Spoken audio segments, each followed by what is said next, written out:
জিবরাইল আলাইহিস সালামকে আল্লাহ তাআলা তৈরি করলেন। জিবরাইল আলাইহিস সালাম আল্লাহ তাআলাকে জিজ্ঞাসা করলেন, আল্লাহ আপনি কিতে খুশি হন?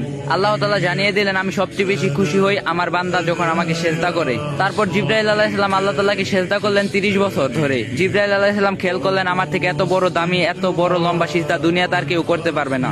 আল্লাহ তাআলা নিশ্চয়ই আমার প্রতি খুশি হবেন। জিবরাইল আলাইহিস সালাম আল্লাহ তাআলার দিকে মুতাজ্জির হয়ে রইলেন, কিন্তু আল্লাহ তাআলার পক্ষ থেকে কোনো খুশির বাণী জানানো হলো না। জিবরাইল আলাইহিস সালাম আল্লাহ তাআলাকে জিজ্ঞাসা করলেন, আল্লাহ আমি যে এত লম্বা সিজদা করলাম, আপনি কি আমার সিজদার প্রতি কোনো খুশি হন নাই? আল্লাহ তাআলা জানিয়ে দিলেন, জিবরাইল তোমার জবাবের উত্তর আমি দেব, তুমি তার আগে আরশের আজিমের দিকে তাকাও।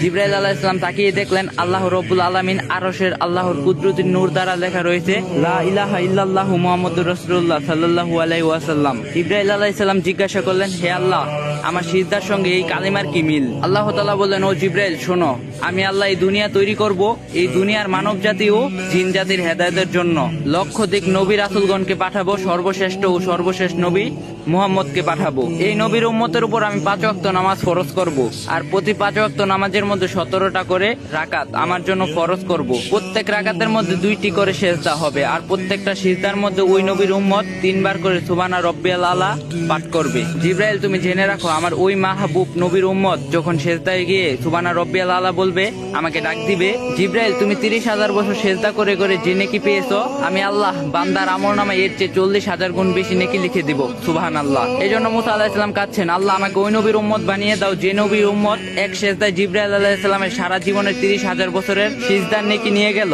আমরা সেই নবীর উম্মত, আমাদের কি করা উচিত আর আমরা কি করতাছি? আল্লাহ তাআলা সবাইকে হেদায়েত দান করুক, 5 ওয়াক্ত নামাজ পড়ার তৌফিক দান করুক। আর যদি ভিডিওটা ভালো লাগে কপি লিংক আর শেয়ার করে দিবা।